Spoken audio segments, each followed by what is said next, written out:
अस्सलाम वालेकुम रहमतुल्लाहि व बरकातुहू। गाड़ी के कुछ ऐसे फीचर आपको बताएंगे जो कि आपके काम आ सकते हैं।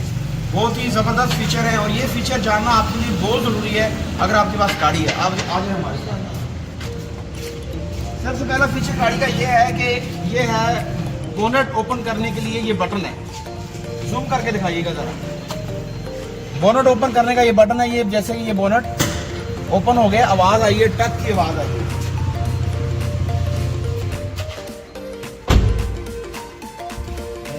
अब एक दफा से बोनट इधर से ओपन हो गया, अब यहाँ से ओपन करेंगे। गाड़ी हीट हो जाती है, आपको बोनट ओपन नहीं करना आता, गाड़ी का इंजन बिल्कुल फारिग हो सकता है, बेकार हो सकता है और आपको 1.5 से 2 लाख रुपए का टीका लग सकता है। गाड़ी का बोनट ओपन करना, अगर गाड़ी हीट हो गई तो आपने इसको ओपन नहीं करना।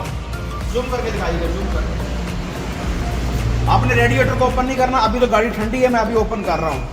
अगर गाड़ी हीट हो तो आपने रेडिएटर को ओपन नहीं करना, आपने बैकअप को ओपन करना है। ये गाड़ी का बैकअप है। बैकअप में आपने पानी डालना है, इसको कूल करना है, गाड़ी का इंजन कूल हो जाएगा। ये जो आपको बटन नजर आ रही है, ये वाइपर का पानी है। इसमें आप पानी डाल सकते हैं अगर आप वाइपर पे पानी यूज करना चाहते हैं।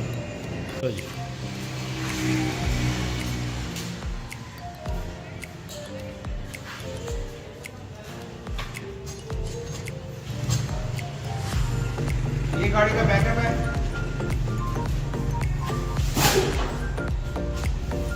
ये लो, और ये गाड़ी का वाइपर, रेडिएटर है और ये गाड़ी का बैकअप है। जब गाड़ी हीट होगी तो इसको ओपन नहीं करेंगे, सिर्फ इसको ओपन करेंगे। और ये वाइपर का पानी है। गाड़ी चलाने से पहले इंजन ऑयल को चेक करना है।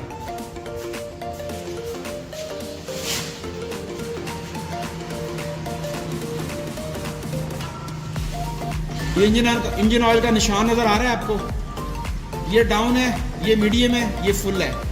यानी कि ये जो निशान है, अगर यहाँ तक इंजन ऑयल है तो गाड़ी में इंजन ठीक है, कम नहीं है। अगर मिडिल एस्ट में है, इसका मतलब है गाड़ी का इंजन जो है, इंजन ऑयल कम है। अभी चेक करेंगे।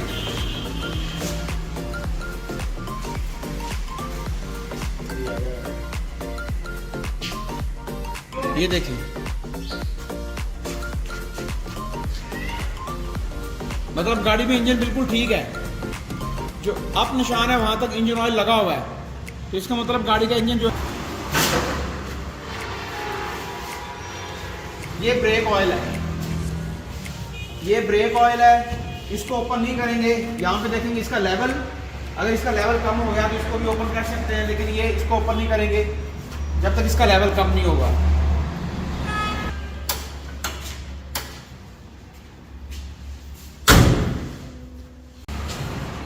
बटन है स्टीयरिंग एडजस्टमेंट का, इसको आप स्टीयरिंग को एडजस्ट कर सकते हैं। इस बटन को आप ऑन कर लें, उसके बाद इसको ऑफ कर लें। ये स्टीयरिंग एडजस्ट हो गया है। गाड़ी स्टार्ट, ऑटो ट्रांसमिशन गाड़ी स्टार्ट करने से पहले आपने ब्रेक को पुश करना होता है। ब्रेक पुश करने के बाद सबसे पहले आपने गाड़ी को ऑन करना होता है। उसके बाद आपने ब्रेक को पुश करना है। ब्रेक पुश करने के बाद आपने स्टार्ट करना है। गाड़ी स्टार्ट करने से पहले आपने इस बात का ख्याल रखना है कि गाड़ी न्यूट्रल मोड में हो, ड्राइव मोड में ना हो, ना ही रिवर्स मोड में हो और ना ही मैनुअल मोड में हो। आपने इस बात का ख्याल रखना है कि गाड़ी स्टार्ट करने से पहले आपने न्यूट्रल मोड में इसको लेके आना है। अगर मैनुअल गाड़ी तो आप उसको ऐसे ऐसे न्यूट्रल कर सकते हैं, जैसे हम गियर लीवर को ऐसे हिला के न्यूट्रल करते होते हैं। तो इस बात का आपने ख्याल रखना है। और जो ऑटो ट्रांसमिशन गाड़ी होती है, उसका गियर लगाने से पहले भी आपको ब्रेक पुश करना पड़ेगी। ब्रेक पुश करेंगे, उसके बाद गियर लगाएंगे, उसके बाद गाड़ी चलना शुरू हो जाएगी। ये गाड़ी चलना शुरू हो गई। लेकिन अगर आप जो ऑटो ट्रांसमिशन गाड़ी है, उसकी अगर आप ब्रेक पुश नहीं करेंगे, ब्रेक को पुश नहीं करेंगे और आप गियर लगा देंगे, ये देखिए मैं गियर लगाता हूं, ये नहीं चलेगी। ये देखें, इसमें सेंसर लगे होते हैं। ये अभी निशान दे रहा है, ये देखें निशान शायद आपको नजर आ रहा है। ये देखें निशान दे रहा है।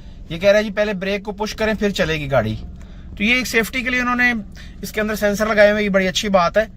तो दोबारा से हम ब्रेक को पुश करते हैं, इसको न्यूट्रल करते हैं और ब्रेक को पुश करने के बाद अब हम इसको डीप करेंगे। अब ये निशान नहीं देगा, अभी चलना शुरू हो गई है। तो ऑटो ट्रांसमिशन गाड़ियां जो आ रही हैं उनके अंदर सेंसर लगे हुए हैं, उनको आप पहले ब्रेक पुश करेंगे, उसके बाद गियर लगाएंगे, फिर वो चलेंगी। उसके बाद अब हम चलेंगे एसी की जानिब और एसी के बारे में आपको समझाएंगे कि आजकल तो सर्दियां स्टार्ट हो रही हैं। ये रेड निशान आपको नज़र आ रहा है, ये हीटर का निशान है, और ये जो आपको ब्लू निशान नज़र आ रहा है ये एसी का निशान है। तो आजकल तो हीटर की ज़रूरत है, हम इसको हीटर पे रखेंगे। और ये हीटर का बटन मैंने पुश कर दिया है, ठीक है। और ये इसकी स्पीड है 1 2 3 4, जो भी स्पीड, जिस स्पीड में भी आप हीट लेना चाहते हैं। और ये गाड़ी के बाहर की हवा हीट करके दे रहा है ये बटन जो है, ठीक है। और ये अगर हम इस बटन को इस साइड पे कर देंगे तो ये गाड़ी के अंदर की हवा हीट करके दे रहा है या कूल करके दे रहा है। मतलब ये 2 in 1 ऑप्शन होती हैं आपके पास। ये एडजस्टमेंट है इसकी, आप इसको कहाँ पे एडजस्ट करना चाहते हैं, जहाँ पे आप एडजस्ट करना चाहें एडजस्ट कर सकते हैं। नेक्स्ट फीचर की तरफ चलेंगे। गाड़ी के जो स्पीडोमीटर होता है इसमें आपको हीट का बटन नज़र आ रहा है, और ये हीट का जो बटन आपको नज़र आ रहा है ये देखें आप, ये ब्लू नज़र आ रहा है। ये अभी तो गाड़ी स्टार्ट की है, आपको ब्लू नज़र आ रहा है। जब ये थोड़ा सा गाड़ी चलेगी तो ये गायब हो जाएगा। उसके बाद फिर ये अगर नज़र आता है तो फिर ये रेड कलर का नज़र आएगा। अगर ये रेड कलर का नज़र आए ये हीट का थर्मामीटर, तो फिर समझ लें कि गाड़ी आपकी हीट हो चुकी है, आपकी गाड़ी का इंजन हीट हो चुका है। गाड़ी को आपने बंद नहीं करना, आपने गाड़ी को साइड पे पार्क करना है। पार्क करने के बाद बोनट ओपन करना है। बोनट ओपन करने के बाद आपने इसको कूल करने की कोशिश करनी है। रेडिएटर के ऊपर पानी छिड़कना है, जो कूल एंड सिस्टम है उसका बैकअप सिस्टम, उसमें पानी डालना है। रेडिएटर को ओपन नहीं करना, वरना गर्म पानी आपके हाथों में गिर सकता है, मुँह पर गिर सकता है। आपने रेडिएटर को नहीं खोलना, उसके साथ जो बैकअप होता है वहाँ पर पानी डालना है, रेडिएटर के ऊपर पानी डालना है। हीट का जो निशान होता है उसको आपने जब तक गायब ना हो उसके ऊपर पानी डालते रहना है, डालते रहना है, डालते रहना है, वरना गाड़ी का इंजन खत्म हो जाएगा और आपको 1.5 से 2 लाख रुपए का टीका लग सकता है। नेक्स्ट फीचर की तरफ चलते हैं। नेक्स्ट फीचर ये, जैसे मैंने अभी हैंड ब्रेक को उठाया तो ये ब्रेक की ऑप्शन मीटर में नज़र आ रही है आपको। जैसे हैंड ब्रेक को डाउन करेंगे, ये डाउन की है तो ये ब्रेक की ऑप्शन डाउन हो गई है, ब्रेक की ऑप्शन आपको नज़र नहीं आ रही। जब आपने गाड़ी को ड्राइव करना है पहले आपने देखना है मीटर को। मीटर में अगर कोई निशान नज़र आ रहा है, कोई ऑप्शन नज़र आ रही है तो आपने गाड़ी को ड्राइव नहीं करना। पहले उस निशान को ख़त्म करें, उसके बाद फिर मतलब आप गाड़ी को ड्राइव कर सकते हैं समटाइम। जी नाज़रीन, उम्मीद करते हैं आपको वीडियो अच्छी लगी होगी, और हमारे साथ जुड़े रहने के लिए सब्सक्राइब करें, बेल आइकन को प्रेस कर दें ताकि आने वाली नेक्स्ट वीडियो आपको मिल सकें। अपना बहुत ज़्यादा ख्याल रखिएगा, दुआ में याद रखिएगा। अल्लाह हाफिज़।